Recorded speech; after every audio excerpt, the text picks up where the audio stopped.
Irmãos, como é bom poder cultuar o Senhor, como é bom poder cantar o Senhor, como é bom poder elevar a nossa voz, mesmo que ruim, mas como é bom poder, tô falando de mim, tá, irmãos, não de vocês, vocês têm a voz, belíssima, tá?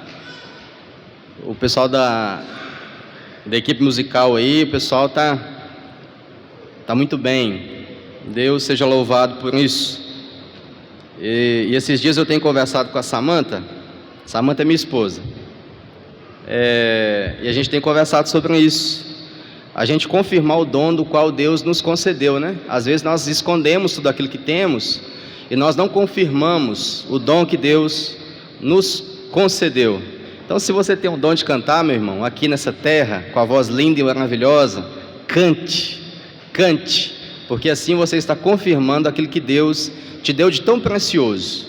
Não esconde o seu talento, mas Deus te concedeu, então, que você possa expor isso para a glória dEle, porque é muito bom fazer isso para a glória do Senhor, apresentando, né, toda a criação, tudo aquilo que Deus fez, através da sua voz, da sua fala, não importa, ou no tocar o instrumento também. E a igreja precisa de irmãos, né, que toque, que cante. Então, se você sabe cantar, se você sabe tocar violão, não fique escondido não, apareça. É para a glória de Deus. Aparecer não é você não, é para você mostrar e confirmar aquilo que Deus te deu, um talento valioso, tá bom? Eu convido os irmãos que abram as suas Bíblias no livro de Salmos. Hoje vocês vão ouvir bastante salmos, tá? Salmos de número 3. Salmos de número 3. Salmos de número 3. Todo o salmo.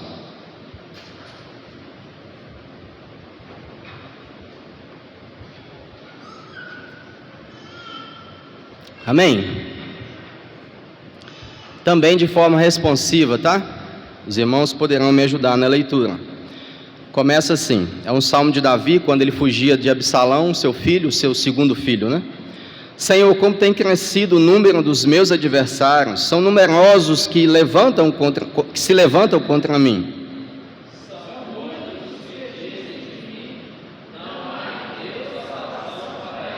Porém tu, Senhor, és o meu escudo, és a minha glória e o que exaltas a minha cabeça.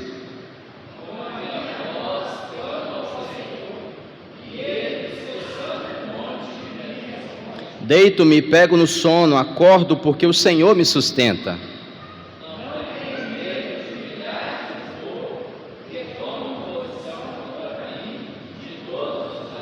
Levanta-te, Senhor, salva-me, Deus meu, pois feres nos queixos a todos os meus inimigos, e aos ímpios quebram os dentes.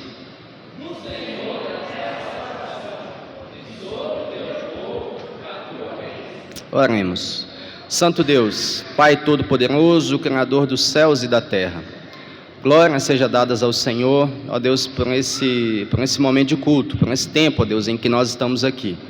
A Tua palavra foi lida e isso seria o suficiente, ó Deus, para convencer o pecador, ó Deus, através do uso, ó Deus, do Espírito Santo no coração de cada um, Pai.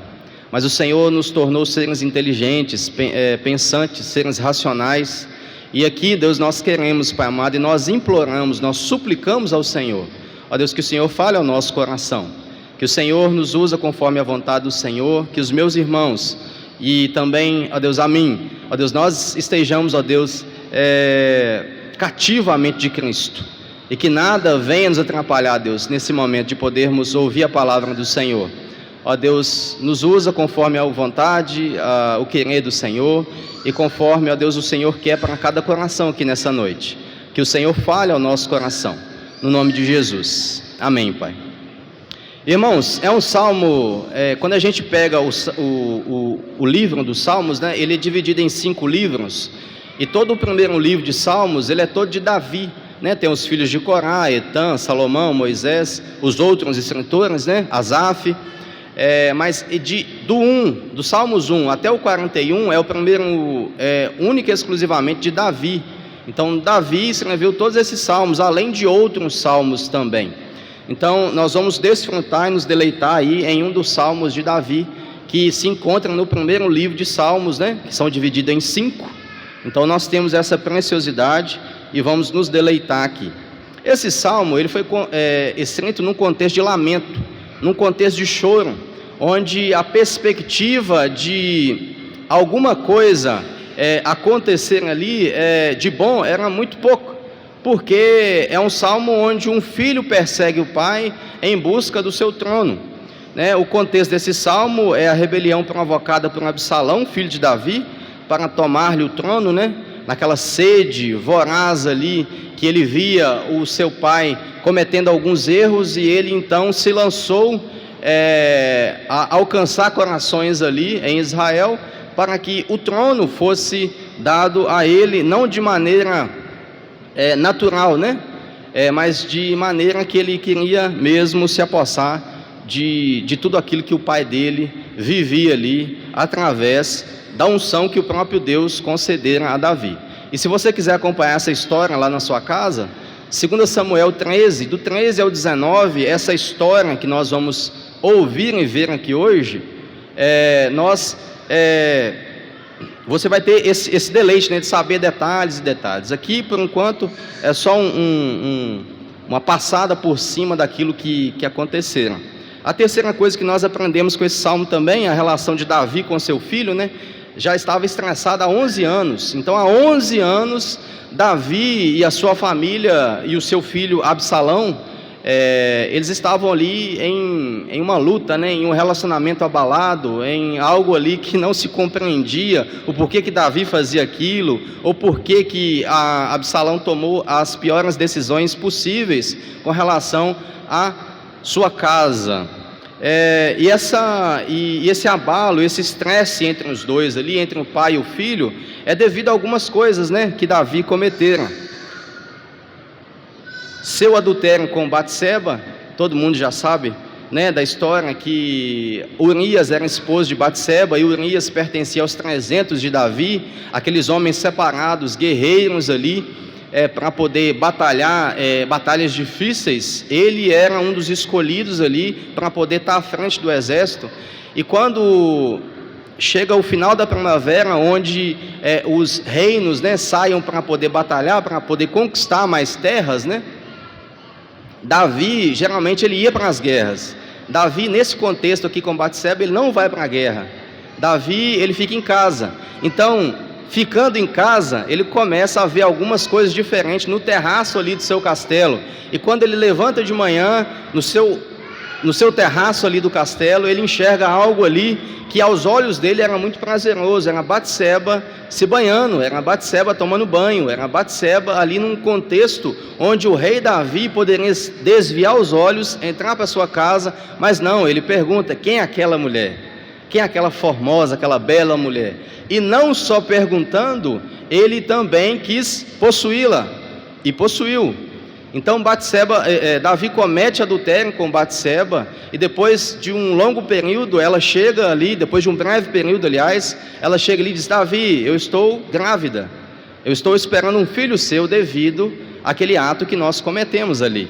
Então o que Davi faz? Inteligentemente, manda chamar Urias: vem cá, Urias, vamos aqui conversar nós dois. E ali, né, conversando, vai para casa, tal, se deita com a sua mulher. E pensando Davi que isso seria resolvido, Davi e ele logo ali falou assim: se meu povo está em guerra, Urias, se meu povo está em guerra, e eu não posso ficar na minha casa, eu não posso deitar com a minha esposa, eu vou ficar aqui enquanto Israel está em guerra. Eu não posso ver a minha terra em guerra e eu ficar em casa, de forma nenhuma. Então Davi disse: vou embebedar esse homem. Foi lá, fez uma festa, né? E falou assim: pode ir embora. Não, ele foi lá e deitou na porta lá da entrada da casa de Davi.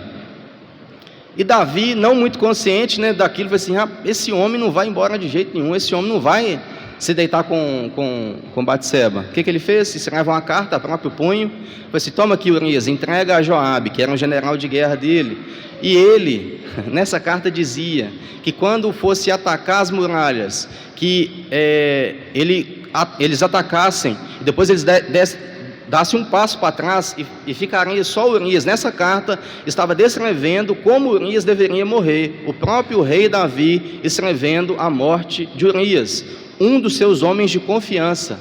Então Urias é morto, e Joabe manda: Davi, o recado que você me deu está ok, ele está morto. Então os filhos vendo isso, Davi casa-se com a viúva de Urias, né, que é Batseba, e os filhos vendo aquilo ali, se não fosse o profeta Natã, do qual chegaram perto dele, dizesse aqui: ô Davi, vou te contar uma historinha. Existia um grande rei aí com seu servo lá, pequenininho, pobre, só tinha uma ovelhinha, e o rei era bastardo em ovelhas. Quando chegou um pessoal de fora, ele, ao invés de pegar uma ovelhinha sua lá, o rei, para poder matar, para poder fazer a comida, não, pega do pobre. O Davi se zanga, irmãos. Por quê, né? Tem que morrer um homem desse. Natã olha para a cadeia e fala assim: pois é você. É você. Esse rei perverso é você. Então ele reconhece o seu pecado, e a Bíblia diz, né, que Deus perdoa os pecados de Davi, mas as consequências são inevitáveis. Por isso Davi sofreu as consequências, e as consequências são inevitáveis, irmãos, porque o pecado traz consigo algumas coisas, algumas marcas, e o pecado traz consequências. O profeta Natã disse a Davi, falou assim: a espada nunca se apartará da tua casa, a espada nunca se fará ausente da tua casa. A sua casa foi dividida pelo seu pecado, pela sua insubmissão em reconhecer, em não pecar. O filho do adultério morre, o filho do qual Batseba concebeu de Davi. Sua filha Tamar, aí começa um outro contexto, né? Quando a gente parte ali para o capítulo 13 de 2 Samuel. Davi tinha alguns filhos. Aminon era um filho mais velho, Absalão era um segundo, né, com outra esposa, e Tamar era a irmã de Absalão, do mesmo pai e da mesma mãe. Então, nesse contexto, a Bíblia cita isso, que os irmãos só se reconheciam com o mesmo pai, né? Eu sou irmão de Absalão, Absalão é irmã de Tamar. Ele não chamava Tamar como sua irmã, por quê? Existia uma separação ali. Então Tamar, ela é estuprada pelo seu filho mais velho, que é o Aminon. Tamar é irmã de Absalão. Então, num contexto familiar muito doido, né, irmãos? Muito assim, muito esquisito, não faz parte do nosso presente aqui. Nós começamos a enxergar algumas coisas. Aminon, ele começa, a Bíblia fala que Tamar era muito formosa, tanto é que no capítulo 3 de 2 Samuel, se você puder ver aí, não cita o nome dela primeiro, mas cita a beleza dela primeiro. Ela era muito formosa em beleza, e depois cita o nome dela. Então a Bíblia quer valorizar esse lado de Tamar, a beleza de Tamar. Então Aminon se apaixona pela irmã dele, pela meia-irmã dele, irmã de Absalão. E ele, né, numa estratégia ali, a Bíblia retrata que ele ficou doente por causa disso. Então, ele ali com Jonadab, seu amigo, né, muito astuto, fala com ele: rapaz, você está emagrecendo dia após dia, que isso? O que está acontecendo? Eu estou doente por Tamar, eu estou apaixonado por Tamar. E ele fala, né, ele tem uma ideia assim, de amigo diferente, né? Assim: faz o seguinte, fala com seu pai para mandar Tamar para ir lá para os seus aposentos, fazer um bolo para você comer da mão dela ali. Aí nesse momento você vai ter a oportunidade. E o que aconteceram? Davi manda Tamar nos aposentos de Aminon, e Aminon consome o ato ali. Aminon estupra a sua própria irmã. Aminon tem um caso com sua própria irmã, e Davi consentia com isso. Nessa trama toda, né, depois do acontecido, que aconteceu ali com Tamar e Aminon, Absalão fica com sua irmã durante 2 anos, e é nesse período que Absalão trama a morte de seu irmão. Quando a gente percebe que Absalão, ele fica com tanta raiva daquele momento ali, ele fala: Tamar, não faz isso, ele é seu irmão, mas ele ficou com aquilo no coração. Absalão ficou com aquilo no coração. Foi assim: eu não posso ver a vergonha da minha irmã e não fazer nada.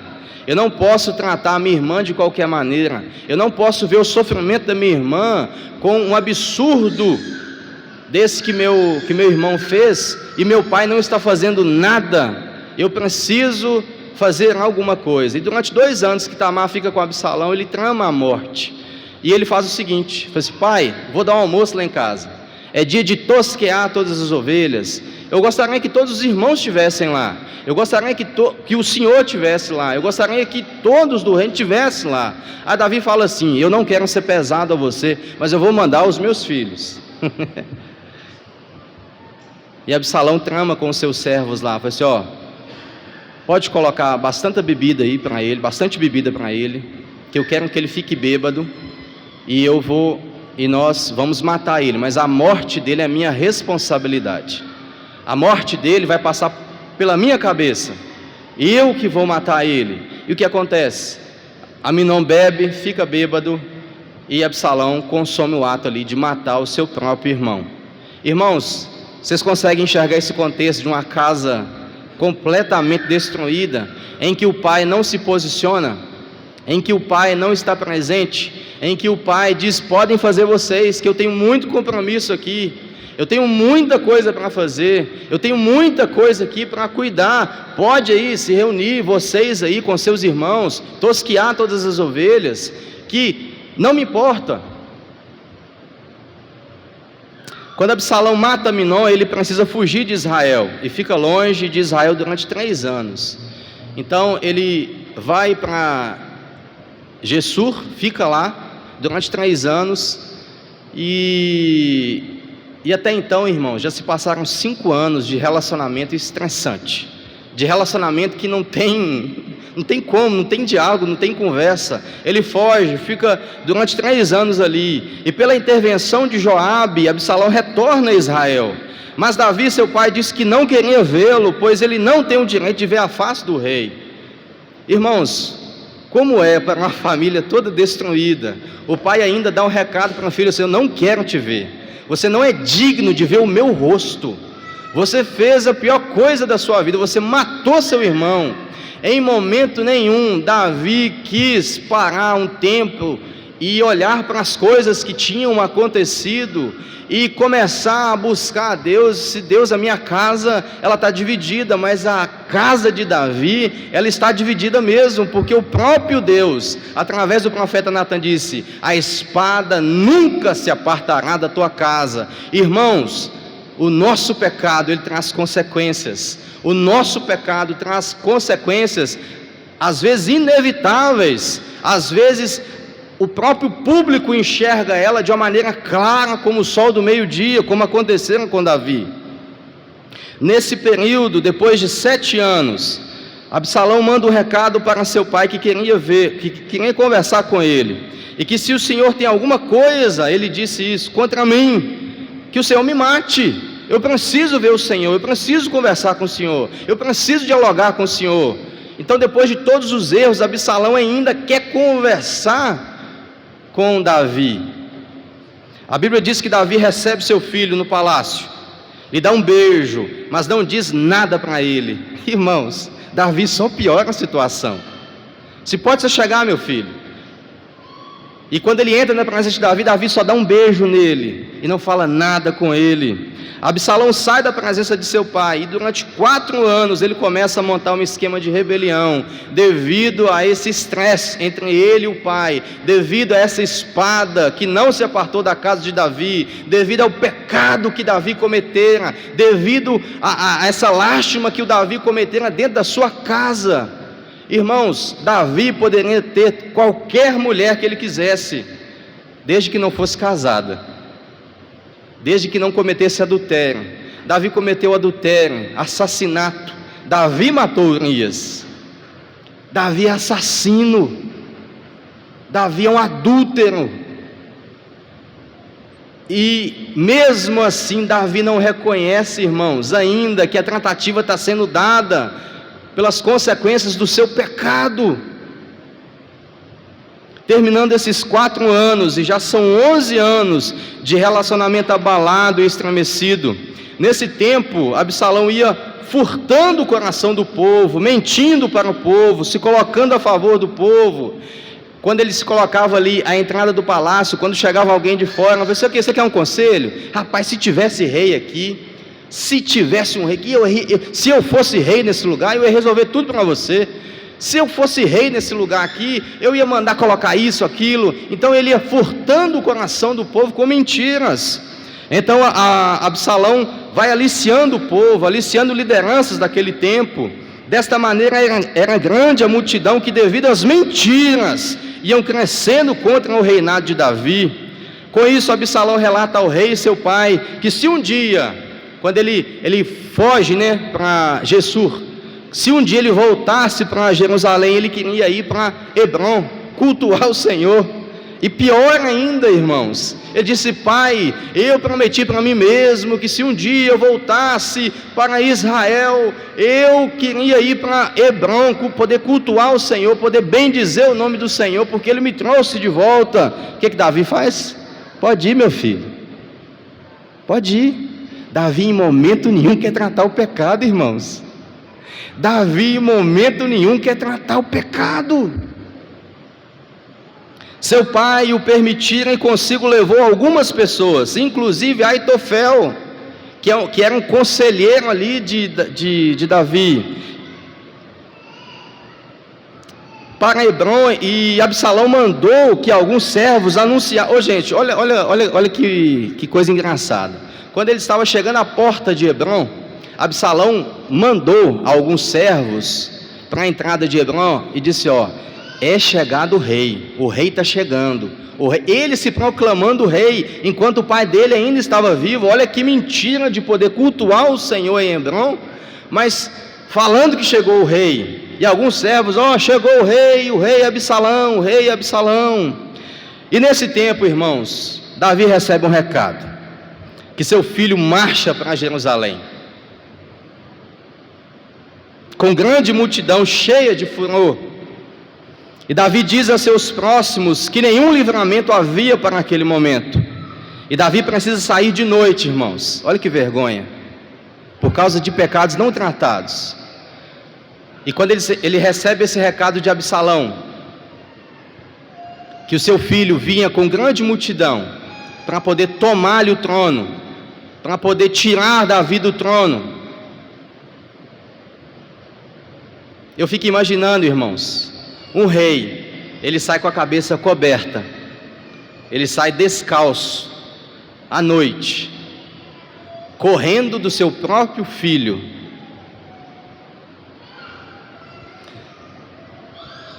Ele passa pelo vale de Sidrom, subindo a montanha das oliveiras, chegando ao deserto, chorando, e todos que estão com Davi estão chorando, na iminência de um ataque avassalador pelo seu filho, Absalão e o exército que o acompanhava. E o Salmo 3 é escrito, irmãos, e vivenciado nesse momento, em que Davi se encontra afugentado de seu filho Absalão, em um deserto. Irmãos, ele fugiu para um deserto, e quando ele chega chorando junto com o povo nesse deserto, descalço, com a cabeça coberta, à noite, e ainda o profeta Natan fala que Absalão ia cometer, o mesmo pecado que o pai dele cometera, mas com as concubinas dele, ao sol do meio-dia. É nesse momento em que Davi trava a sua pior batalha, irmãos. Um homem que venceu um urso, um leão, um gigante chamado Golias, e muitos exércitos, se vê derrotado pelo seu próprio filho. Em uma situação que a guerra é contra o seu próprio filho, não há resultados positivos ou ganhos para se gloriar, pois perder a guerra é ser morto pelo seu próprio filho, e ganhar a guerra é matar o seu próprio filho. Esse é o contexto do Salmo 3. Geralmente as consequências são tratadas no deserto, onde mostramos o que de fato nós somos. Irmãos, geralmente o deserto é colocado pelo próprio Deus para que as consequências que foram impostas possam ser tratadas. Ali é uma região árida que não tem nada, absolutamente nada, mas tem tudo, que é o Deus que quer tratar com cada um de nós. Irmãos, e essas 10 concubinas, do qual eu falaram com os irmãos aqui, Absalão, quando toma o palácio, ele encontra 10 concubinas ali de Davi, cuidando do palácio. Você sabe o que ele fez? Ele armou uma tenda no terraço onde Davi comete o pecado, vendo Batseba. E como ao sol do meio-dia, e a luz do sol ali, ele comete o mesmo pecado que o pai dele. Ele fica com todas as 10 concubinas do pai dele. Irmãos, olha como o pecado traz consequências. Olha como a vestimenta ela é tirada e mostrada ali. Davi, se você cometer isso às escondidas, Deus tornou-se público o seu pecado. Irmãos, o pecado é sério. O pecado traz morte. O pecado trabalha no nosso coração de uma forma a nos esmagar. E muitas das vezes nós não tratamos o pecado, seja ele em qual área for. As consequências elas sobrevêm sobre nós quando o pecado não é tratado. Davi sofreu na pele e em casa com seus filhos as consequências dos seus pecados. E esse contexto, irmãos, essa introdução do qual eu passei para vocês, é para vocês conhecerem o contexto do qual o Salmo 3 foi escrito. É um salmo de lamento, de choro, onde não tem saída para Davi, onde ele foge ali com alguns dos seus exércitos, onde ele foge com o seu povo, onde ele trata ali, fala assim, eu sou miserável, gente, onde eu estou, onde eu vim parar, só no deserto que ele reconhece isso, irmãos. E ele escreve esse Salmo 3, e ele diz assim: Senhor, como tem crescido o número dos meus adversários, são numerosos que se levantam contra mim, são muitos os que dizem de mim, não há Deus, não há em Deus salvação para ele. Porém tu, Senhor, és o meu escudo, és a minha glória e que exaltas a minha cabeça. Irmãos, nesse momento Davi, ele começa a enxergar: Senhor, eu não tenho saída, como tem crescido o número dos inimigos, e eu da minha casa. E com o verso 1 nós podemos aprender algumas coisas. Senhor, como tem crescido o número dos meus adversários, são numerosos que se levantam contra mim. A primeira coisa, irmão, que nós temos que aprender com esse verso 1, as consequências dos nossos pecados nos colocam de frente contra os nossos adversários. Não queira você pensar que os seus pecados serão cobertos, porque Deus não deixa pecado coberto. O nosso pecado tem que ser tratado, as nossas mazelas têm que ser tratadas, e nós em algum momento enfrentaremos esse adversário. Segunda coisa, quando nós não tratamos a causa raiz, pagamos o preço de um adversário nos seus da própria casa. Irmãos, como é importante a educação dos nossos filhos, como é importante a presença de um pai, a presença de uma mãe, educando um filho, trazendo renovo através da Bíblia para a vida de um filho, para que a sua casa não seja colocada em xeque, para que a nossa casa não seja colocada uma espada no meio disso. A terceira coisa que nós aprendemos com esse verso 1, relacionamentos feridos, irmãos, não tratados, é um câncer para a vida familiar, na igreja e até entre amigos. Quando nós não tratamos, quando nós não dialogamos, quando nós não conversamos, quando nós não emitimos isso para Deus e falamos isso para Deus, é um câncer na nossa vida. Por que as igrejas hoje, principalmente as reformadas, as igrejas sérias, elas não crescem? Porque muitas das vezes a teologia é excelente, mas os relacionamentos não são tratados. Irmãos, os relacionamentos têm que ser tratados à luz da Bíblia.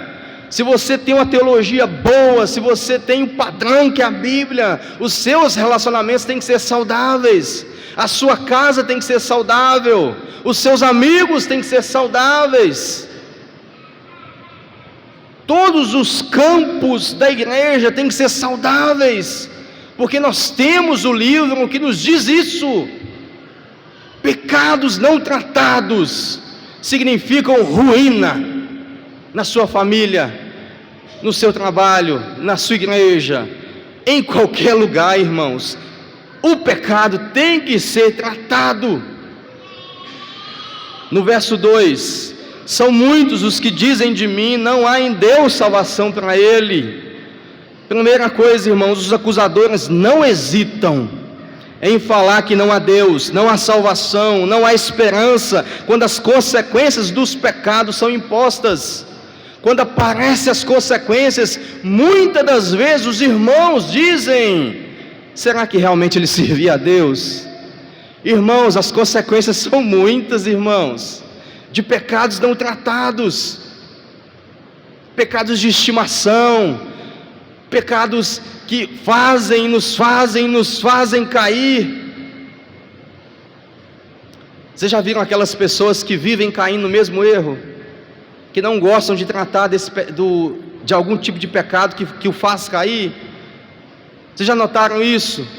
Que nós, no silêncio da nossa casa, do nosso quarto, nós cometemos algumas coisas, e muitas das vezes nós não queremos tratar isso, e nós caímos. A família de Davi foi atingida, toda ela atingida, pois não trataram o pecado. Absalão morreu com uma lança no peito, porque Joabe não brincou. Você sabe por quê? Porque quando tomaram o palácio de volta, Davi lá na porta do palácio falou assim: ó, trate meu filho com generosidade, tá? Trate meu filho com generosidade. Irmão, no momento de perseguição, Davi resolve tratar o filho dele com generosidade. Joabe falou assim: já houve muitas consequências, eu não o deixarei vivo. A Bíblia diz que Absalão tinha os cabelos longos, né? E num carvalho a Bíblia fala que ele se agarrou ali pelos cabelos, né? Nos galhos ali do carvalho. Alguns servos encontraram Absalão e, por medo de Davi, esses servos não o mataram. Quando Joabe chega, Joabe pega a lança e crava no peito de Absalão. Acabou. Não haverá mais Absalão para contar a história. Não haverá mais Absalão para contar a história. Se Davi não sabe tratar o pecado, há consequências para o pecado. A segunda coisa que nós aprendemos com esse verso 2: os acusadores se levantam e muitas das vezes contaminam até mesmo aqueles que estão próximos de nós, dizendo assim: nossa, ele parecia ser tão fiel a Deus. Vocês já notaram isso? Que nós somos os primeiros a falar? Steve Larson, ele teve a hombridade de chegar no púlpito da igreja e dizer: irmãos, eu cometi adultério, e eu quero que os irmãos me tratem, eu quero que os irmãos me acompanhem. Um pastor de 74 anos cometeu o pecado do adultério, só que ele teve a hombridade de dizer assim: me tratem, cuide de mim.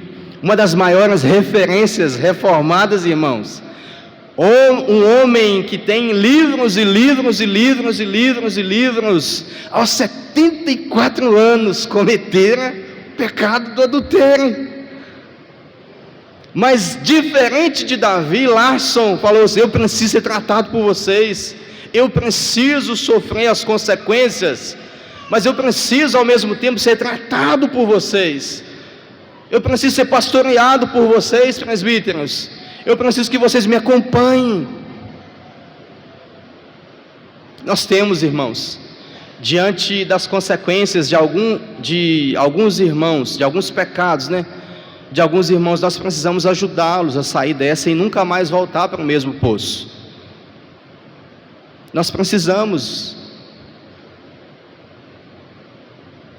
Spurgeon fala uma coisa que é muito interessante: as ovelhas até caem na lama, mas só os porcos rolam nela. Mas você sabe por que as ovelhas não rolam nela e só os porcos? Porque nós temos um Jesus que nos tira dessa lama, trata conosco através da vida dos irmãos, e nós somos tratados. Nós temos que ser tratados todos os dias, irmãos. Por isso que nós somos chamados de irmãos. Você acha que o nome irmão é à toa? Não é por causa desse sangue humano, mas é por causa do sangue de Jesus, que foi derramado numa cruz, que nos torna irmãos. É um sangue muito mais precioso do que esse que corre nas minhas veias e na sua. É o sangue que foi derramado no Gólgota, lá no Monte da Caveira. Ele que escorreu naquela maldita cruz para nos dar a vida eterna. Mas quando nós reconhecemos isso, que em Jesus há perdão, nós tratamos os pecados entre nós e não somos pedra de tropeço para esses irmãos. Nós não aumentamos o pecado do irmão através da fofoca, dos dizeres. Nós assentamos a poeira. Vamos levantar? Vamos caminhar? Irmãos, a igreja precisa entender isso. A igreja precisa ser tratada. A igreja precisa de momentos em que nós nos ajuntamos e conversamos sobre as nossas mazelas, os nossos pecados, para que assim surja a oportunidade de um pai, de um filho, de uma mãe, de uma filha, de um filho, naquele conjunto ali do lar, que nós possamos conversar sobre isso, para que nós possamos receber ajuda vinda de irmãos. Em terceiro, em momento nenhum, irmãos, oferecemos perdão quando as consequências são impostas aos nossos irmãos.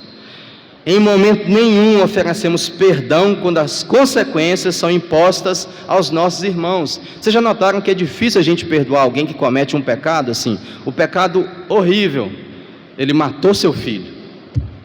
Qual que é o nosso pensamento acerca disso? Nós não temos, irmãos, a coragem de dizer assim: eu te perdoo. Você cometeu um erro, você vai pagar por ele devido às consequências, mas eu te perdoo. Pesado, né? Quando eu falo de um filho, né? Porque para a mãe saiu de dentro dela ali, ou seu cônjuge, ou sua mãe, ou seu pai. Irmãos, mas nós nos esquecemos.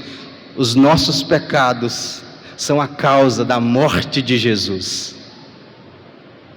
Os nossos pecados são a causa do próprio Deus Pai ter enviado o Deus Filho para morrer no nosso lugar.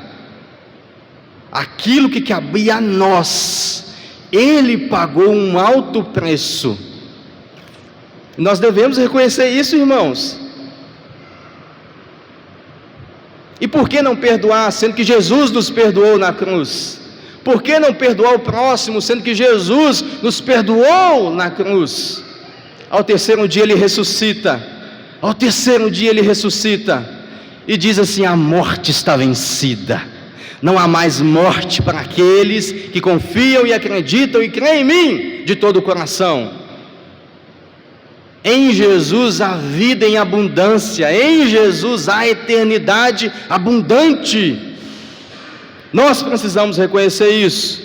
E para nós acelerarmos aqui, dos versos 3 até o 8, que diz assim: porém tu, Senhor, és o meu escudo, és a minha glória, em que exaltas a minha cabeça. Com a minha voz clamo ao Senhor, e Ele do seu santo monte me responde. Deito-me e pego no sono, acordo, porque o Senhor me sustenta. Não tenho medo de milhares do povo que tomam posição contra mim de todos os lados. Levanta-te, Senhor, salva-me, Deus meu, pois feres dos queixos a todos os meus inimigos, e aos ímpios quebras os dentes. Do Senhor é a salvação, e sobre o teu povo a tua bênção. Irmãos, é como se Davi estivesse ali ligado no 1 e no 2 somente nele, com medo, mas quando ele olha para Deus, ele diz: somente no Senhor a salvação. A minha saída no deserto é o Senhor, a minha saída em meio a essa tribulação é o Senhor. Eu preciso, e eu assim fico pensando que ele falou com o povo ali: nós precisamos olhar para Deus, nós precisamos olhar para o Criador de todas as coisas, nós precisamos olhar para o Criador, porque Ele tem a solução.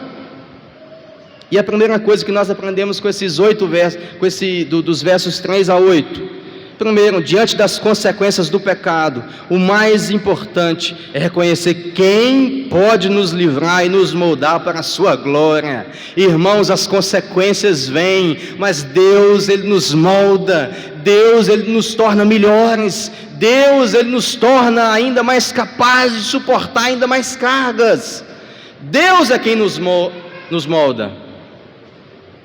Deus é quem nos molda, Deus é quem pode nos livrar das consequências, não das consequências que você vai ter que pagar, mas daquilo que você ficar pensando em voltar a tropeçar de novo. Eu abandonei esse pecado e não mais cometo. Por isso que Davi é conhecido como um homem segundo o coração do Senhor. Aquilo que ele cometera, quando é jogado na cara dele, ele fala assim: eu abandono isso, eu não cometo mais.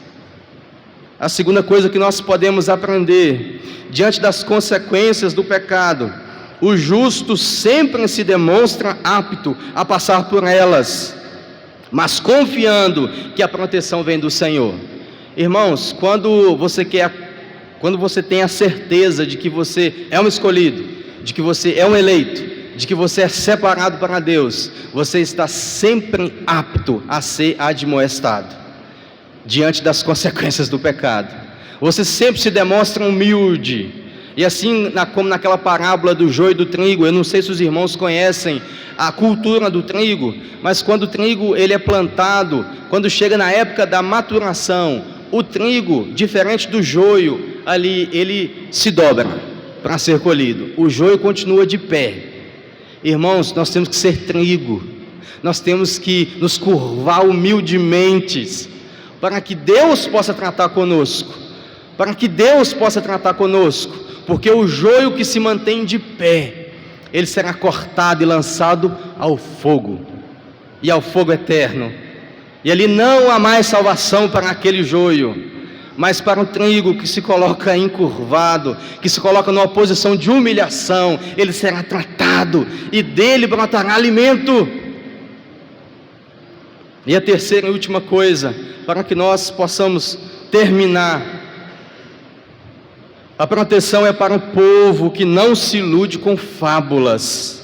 A proteção é para quem se posiciona para receber o favor imerecido daquele que pode nos libertar de todas as amarras. Quando nós nos posicionamos de forma humilde, de forma quebrantada, Deus nos trata. E nós, a partir daquele momento, nós somos libertos dessas amarras do pecado, e nós somos tratados.